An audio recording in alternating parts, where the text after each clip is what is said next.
കഴിഞ്ഞ വീഡിയോയിൽ നമ്മൾ ഡിസ്കസ് ചെയ്തത് റൂട്ട് കനാൽ ചെയ്ത പല്ലുകൾ എങ്ങനെ പൊട്ടിപ്പോകുന്നു എന്നുള്ളതിനെ പറ്റിയാണ്.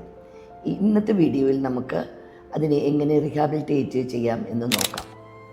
ചോയ്സ് ഓഫ് ട്രീറ്റ്മെൻറ്റ് എപ്പോഴും ഡിസൈഡ് ചെയ്യുന്നത് ഫ്രാക്ചറിന് ശേഷം എത്രമാത്രം ടൂത്ത് സ്ട്രക്ചർ റിമെയിൻ ചെയ്യുന്നു എന്നതിനെ ഡിപ്പെൻഡ് ചെയ്തിട്ടാണ്. പോസ്റ്റ് ആൻഡ് കോർ ചെയ്ത് സേവ് ചെയ്യാൻ പറ്റാത്ത fractures like vertical fractures, epical fractures ഉള്ള പല്ലുകൾ എക്സ്ട്രാക്ഷൻ ചെയ്ത് ഇംപ്ലാന്റോ ആർട്ടിഫിഷ്യൽ ഡെഞ്ചേഴ്സോ വെക്കേണ്ടതായിട്ട് വന്നേക്കാം. പോസ്റ്റ് ആൻഡ് കോർ എന്ന് പറയുന്നത് 2 സ്റ്റേജസ് ആയിട്ടാണ് നമ്മൾ ചെയ്യുന്നത്. കപ്പലിൻ്റെ നങ്കൂരമിട്ട് സ്റ്റെബിലൈസ് ചെയ്യുന്നത് പോലെയാണ് ഫ്രാക്ചറായ പല്ലിന് പോസ്റ്റ് ഇട്ട് സ്റ്റെബിലൈസ് ചെയ്യുന്നത്. ഈ പോസ്റ്റുകൾ റൂട്ട് കനാൽ ചെയ്ത ഭാഗത്തേക്ക് ആഴത്തിലിട്ടിട്ടാണ് സ്റ്റെബിലൈസ് ചെയ്യുന്നത്.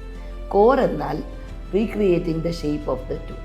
നാച്ചുറലായി ഇല്ലാത്ത പല്ലിനെ മെറ്റീരിയൽസ് റെസിൻ മെറ്റീരിയൽസ് ഉപയോഗിച്ച് അതിനെ റീക്രിയേറ്റ് ചെയ്യുന്നു. അതാണ് കോർ.